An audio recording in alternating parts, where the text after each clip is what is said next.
What's good, guys? It's Tom here for UKCG, and today just got a quick little video with some installation tips for a GC Fabrications GCR3 roll bar.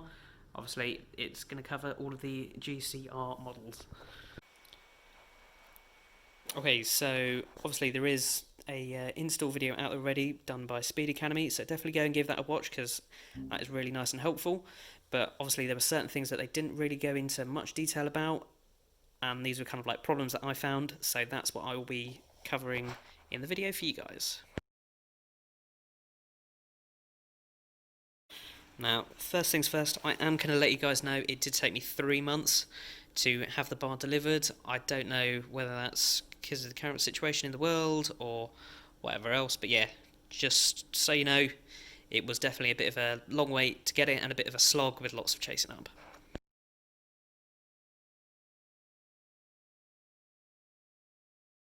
So, the first little tip I've got is for these little spaces here.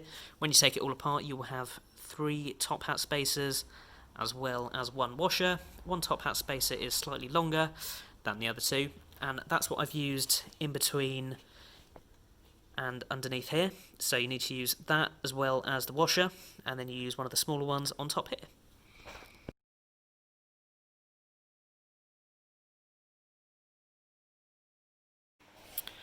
Okay, so the next tip is actually getting the thing to sit in the correct location. So first off, use those bolts, get those in, and then you need to look at the rear feet, and where it goes down, the feet will sit very close to the stud for the rear subframe. Just make sure it's not sitting on that. Move them left to right, just to avoid those two touching.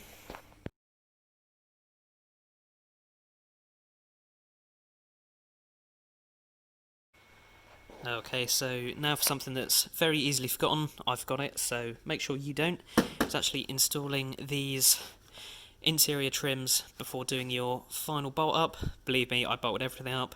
I was like, yes, I'm done, I can start putting the interior back together, and realised these actually need to go in first. So you need to cut the tops off just to get everything level, make sure they're not touching the bar.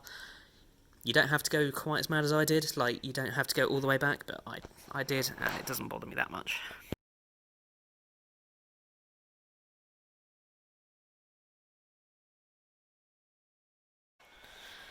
Okay, so for the next tip, it's actually for the bolts underneath.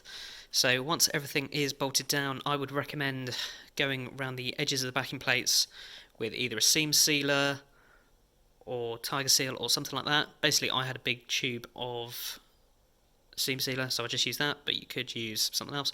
Basically just to seal up the gaps, and then after that, spray everything over with an underseal or stone chip of your choice. So these are the items that I went for. So applied that first, and then sprayed everything over with that. So yeah, it's going to stop water from splashing up into the cabin, but also it's going to help protect those holes a little bit as well. So even if you had painted in the holes that drilled, I think with tightening and that sort of thing, that paint is going to get scratched off. So that is also just going to help save it from the elements.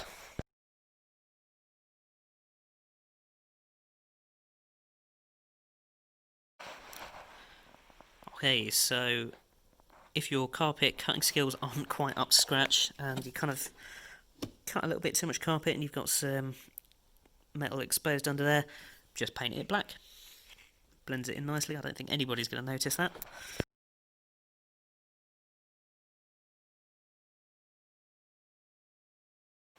So initially when I had the seatbelt and the rear all tightened up, these plates weren't actually sitting flush.